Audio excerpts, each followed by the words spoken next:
경험을 매우 중요하게 생각하는 사람들이 있다. 물론 경험은 소중하다. 하지만 경험에 대해 중요하게 생각하는 정도가 다르다는 것이다. 경험론자들은 새로운 경험을 하기 위해 많은 시간과 에너지와 돈을 쓴다. 새로운 여행지, 새로운 음식들, 시각, 후각, 청각, 미각, 촉각 등 오감을 통해 느끼는 것들에 많은 중요도를 부여한다. 당연한 거 아닌가라고 생각할 수 있다.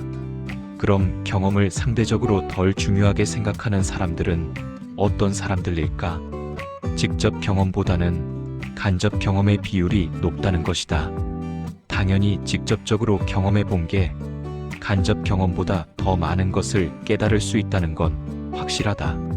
문제는 직접 경험은 굉장히 몇 배 혹은 몇십 백 배 이상의 시간, 노력, 에너지, 돈, 노력 등등이 들어간다는 것이다. 1년 동안 고생해서 얻은 경험을 할 동안 독서나 유튜브나 여러 영상, 사람들과의 대화를 통해서 일시간 만에 깨달을 수도 있는 것이다. 그리고 수많은 다양한 간접 경험들을 접하면서 훨씬 폭넓게 알 수도 있다. 여러 컨텐츠나 스토리를 좋아하기도 한다. 독서, 강의, 영화, 시리즈 등등 다양한 것들을 선호한다. 그리고 직접 경험을 하는 데는 한계가 있다. 본인이 어떤 사람인지, 살아가는 환경이나 제한사항 때문에 살면서 극히 일부의 경험만을 하게 될 수도 있다.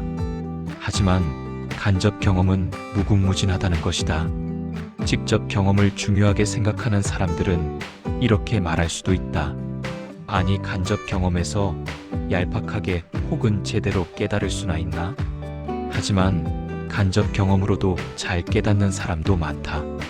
이런 사람들은 오감도 오감이지만 이성과 사색으로도 뭔가를 잘 받아들이는 사람들이다. 추상화된 개념, 이치, 통찰력 등등의 면에서 강점이 있다.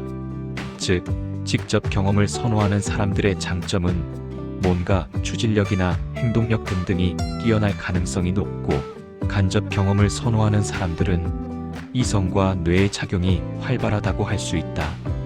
여기서 착각을 하면 안 되는 게, 게으른 걸 가지고 직접 경험을 선호하지 않는다고 하면 안 된다는 것이다. 간접 경험을 꾸준히 노력해서 해야 한다는 것이다. 음식에 대한 태도도 그렇다. 경험론자들은 새로운 맛에 자주 도전한다.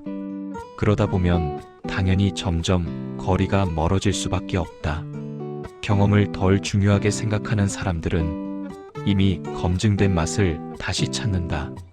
그 새로운 맛을 보기 위해 시간을 쓰기보다는 그 시간을 세이브해서 다른데 투자를 한다. 경험론자들은 해봐야 한다 라고 주장을 한다. 지능이 낮을수록 똥인지 된장인지 먹어봐야 아는 경우가 많다. 지능이 높은 사람들은 굳이 그렇게까지 시간, 노력, 에너지, 돈을 써서 경험 안 해도 직접 경험을 한 것 대비 꽤 높은 수준의 이해를 할 수 있다. 혹은 간접 경험으로는 이해하기 어려울 정도의 것들만 직접 경험을 한다. 여행도 마찬가지다. 놀러 갔다 와 놓고는 경험이 중요하다고 말한다. 하지만 지능이 높고 지식과 상식이 풍부하며 세계사에 대한 이해가 높고 평소에 서양 미술사 같은 책들을 자주 읽는 습관이 되어 있는 사람, 그리고 여행 유튜브나 EBS 세계 테마 기행 등등을 통해 전문가의 나레이션이 곁들여 있고 일반적인 여행객들이 가기 힘든 깊숙한 곳까지 간다면 훨씬 더 깊은 이해에 도달할 수 있다는 것이다. 여행 가서 돈 쓸 시간에 오히려 돈을 벌면 그 차액이 몇백은 될 것이다. 그걸 세이브해서 투자를 하는 게 훨씬 이득일 수 있다는 것이다.